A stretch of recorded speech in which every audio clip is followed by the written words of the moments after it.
Hello and welcome to the Intel Brief. Today is Thursday, 23 January. I'm your host Daniel, and let's get into the brief. Today we'll be covering Trump has called on Putin to end the war in Ukraine. ICC prosecutors are seeking the arrest of Taliban leaders. And solar power surpasses coal as EU energy source. So firstly, new US President Donald Trump has issued a stern warning to Russia, demanding an end to the war in Ukraine. Trump threatened to impose high-level tariffs and sanctions on Russia if a deal is not reached soon. He emphasized that the war, which he believes would not have started if he was president, must end to prevent further loss of life. Trump has claimed he will end the conflict within 24 hours by negotiating with both Putin and Zelensky, though he has not provided specific details on the proposed solution. In response, Russian officials have expressed willingness to engage in dialogue, but are seeking clarity on what Trump means by a deal. Dmitry Peskov, Moscow's deputy ambassador to the UN, highlighted the need to address the root causes of the Ukrainian crisis. He noted that Trump's approach is not new, and as he had previously used sanctions against Russia during his first term, despite the threats, Russia remains open to mutually respectful negotiations, with a phone call between Trump and Putin expected soon. People's faith in Trump getting a peace deal has significantly dropped, according to the Poly Market, falling from a peak of over 50% in November down to just above 30% today. So what?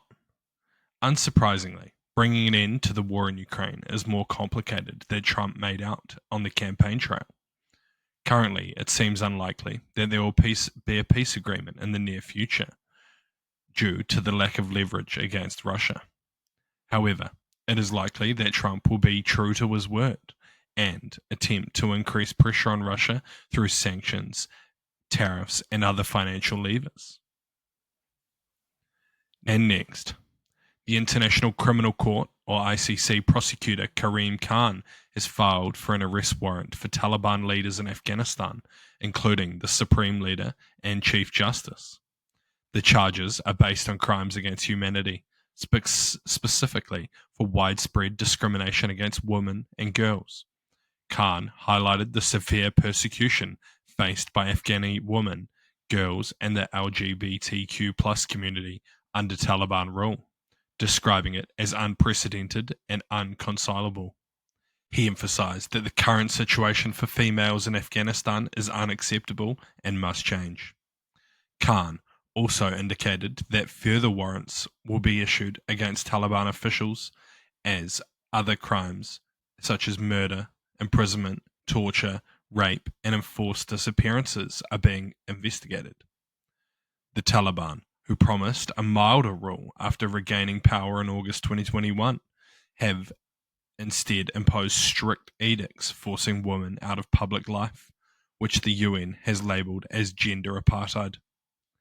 The ICC judges will now review Khan's application and decide whether to issue arrest warrants, a process that could take between weeks and months. So what? You didn't need to have a background in intelligence to see that the leaders of the Taliban are not going to be good people. However, it is uncommon for the ICC to go after such individuals due to a lack of ability to charge them, and generally they're too busy chasing Israel. In a previous podcast, I discussed the loss of credibility in the ICC due to their targeting of specific leaders while not attempting to investigate others who are clear criminals. And while it is unlikely they are fans of the podcast, it is possible that this is what they're attempting to do. By issuing warrants against people who 90% of the world agrees are criminals, they are likely looking to build trust back into the organization. And then lastly, in 2024, solar power surpassed coal as a source of electricity in the European Union for the first time. According to a report by climate think tank Ember, solar power, now the EU's fastest growing power source, contributed 11% to the EU's electricity supply. This growth, along with wind, has increased the share of renewables to 47%, up from 34% in 2019. The report also noted a significant decline in fossil fuel dependency, with coal generating only 10% of the bloc's power, and overall fossil fuel dropping to a historic low of 29%. A spokesperson from EMBA highlighted that fossil fuels are losing their grip on EU energy. The European Green Energy Deal, enacted in 2019, has been crucial for accelerating the EU's energy transition. The rise in gas prices following Russia's invasion of Ukraine further pushed Europe towards renewable energy sources, reducing the reliance on Russian gas. Since 2019, the EU has avoided fossil fuel imports worth almost 61 million due to increased wind and solar capacity. EU Chief Ursula von der Leyen emphasized the importance of continuing efforts to protect nature and combat global warming, with the report underscoring the EU's leadership in clean energy, especially as US President Donald Trump has withdrawn from the Paris Agreement and is focusing on exploiting oil and gas reserves. So what? This is very positive to see, not just for the environment, but also for energy security in general. If the plan is to move more towards nuclear energy, it seems possible that the EU could entirely get away from fossil fuels in the next 5 to 10 years.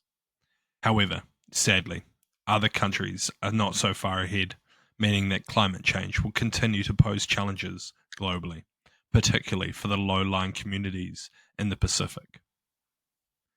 Thank you for tuning in to the Intel Brief, your daily update on global geopolitics, brought to you by HM Intelligence. Support the show by sharing it with your friends and leaving us a 5-star review. And if you're curious to learn more about intelligence, you could check out one of our courses in the description below. They're all online, self-paced and affordable. Thank you for listening. I've been your host, Daniel, and I'll see you next time.